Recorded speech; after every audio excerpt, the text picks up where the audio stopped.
शंभवे गुरुवे नमः। आइए सर्वप्रथम मैं अपने गुरु देवादिदेव महादेव आदि गुरु भगवान शिव को प्रणाम करता हूँ।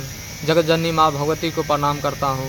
इस कालखंड के प्रथम शिव शिष्य वरेण्य गुरु भ्राता साहब श्री हरिंदर आनंद, दीदी नीलम आनंद लगाए सभी भाई बहन को प्रणाम करता हूँ। मेरा प्रणाम स्वीकार हो। आइए बंधुओं, आज हम अध्यात्म के विषय पर बात करेंगे और अध्यात्म की मूल जोरों पर ले जाने का प्रयास करेंगे। यह अध्यात्म क्या है और इसके पीछे जो सवाल है वह सवाल के भी जवाब देने का प्रयास करेंगे। तो चलिए बिना देर किए विषय को आगे बढ़ाते हैं। इस संसार में दो तरह के व्यक्ति हैं जो ईश्वर की प्राप्ति की ओर जो बढ़ते हैं या बढ़ चले हैं। उनमें दो तरह की धारा है, एक तो भक्ति मार्ग और दूसरा ज्ञान मार्ग है। और लगायत अनेकों पंथ हो सकते हैं, अनेकों मार्ग हो सकते हैं, किंतु मूलतः तो यही है, एक भक्ति मार्ग है और एक ज्ञान मार्ग है।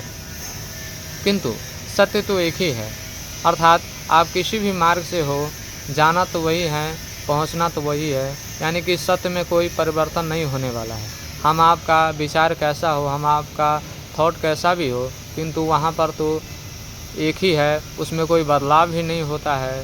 तो उसी सत्य को, उसी अकाट्य जो विषय है, उसी परमात्मा को, उसी आत्मा को, ये सब एक ही सत्ता के जो अनेकों नाम है, उसी को समझने का प्रयास करते हैं।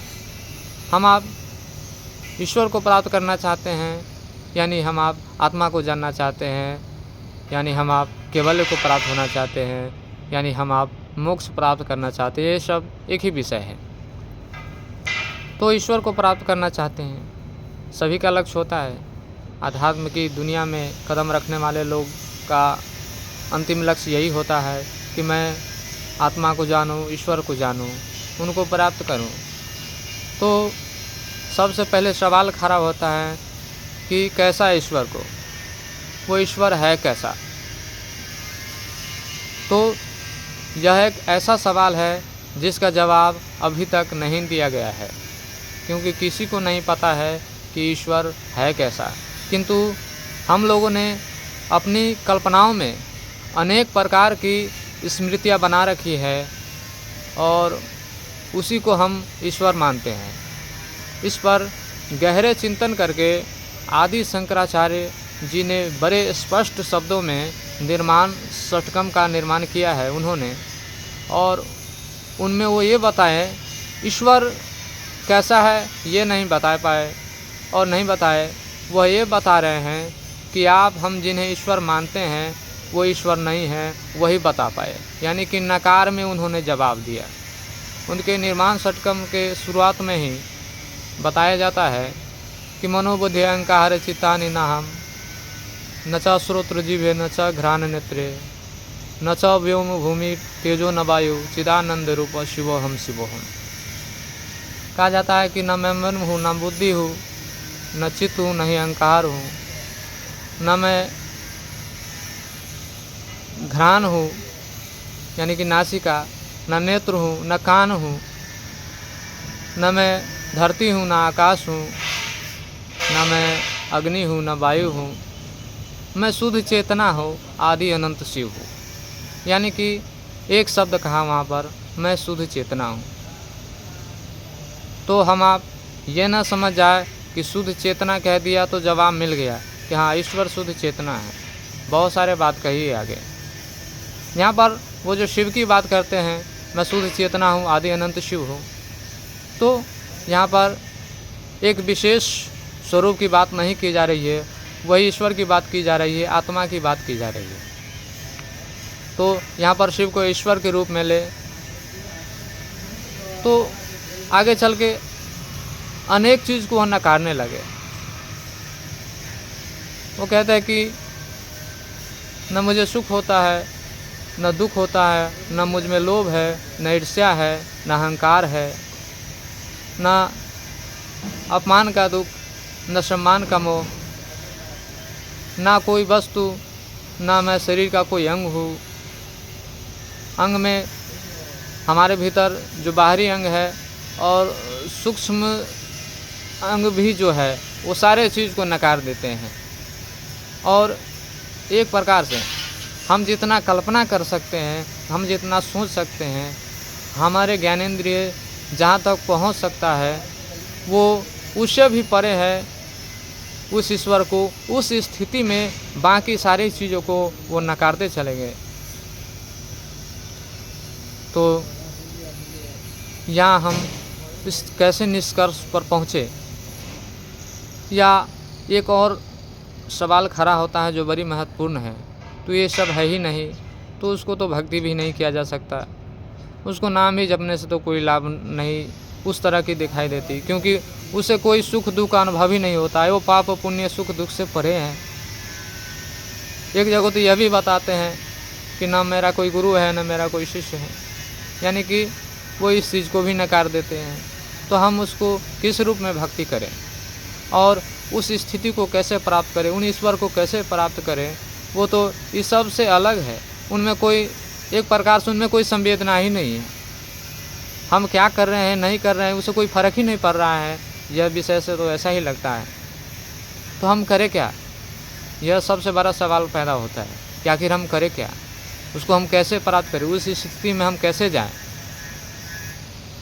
तो एक बार मैं फिर आपको वो ध्यान करवाना चाहता हूँ कि वो जो नकार में जो जवाब दिए हैं वही आपका विचार बन जाए और आप भी हर एक चीज़ को नकारना शुरू कर दे जिनसे आपको लगता है आप अपने मन बुद्धि चित्त और अहंकार के कल्पनाओं में ईश्वर की जो ढांचा तैयार किए है अब उसको नकारना होगा।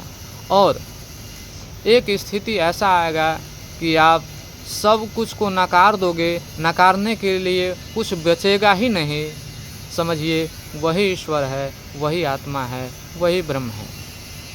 तो यह सब सारी जो स्थिति है, विचार है, सारी जो समस्या का समाधान है वो आपके ऊपर ही डिपेंड है, हमारे ऊपर ही डिपेंड है। यानी कि उस चीज़ को हम ही लागू कर सकते हैं नियम को, और उस चीज़ को प्राप्त भी हम ही कर सकते हैं। यानी कि लक्ष्य केवल हम ही है और हम के अलावा कुछ है ही नहीं।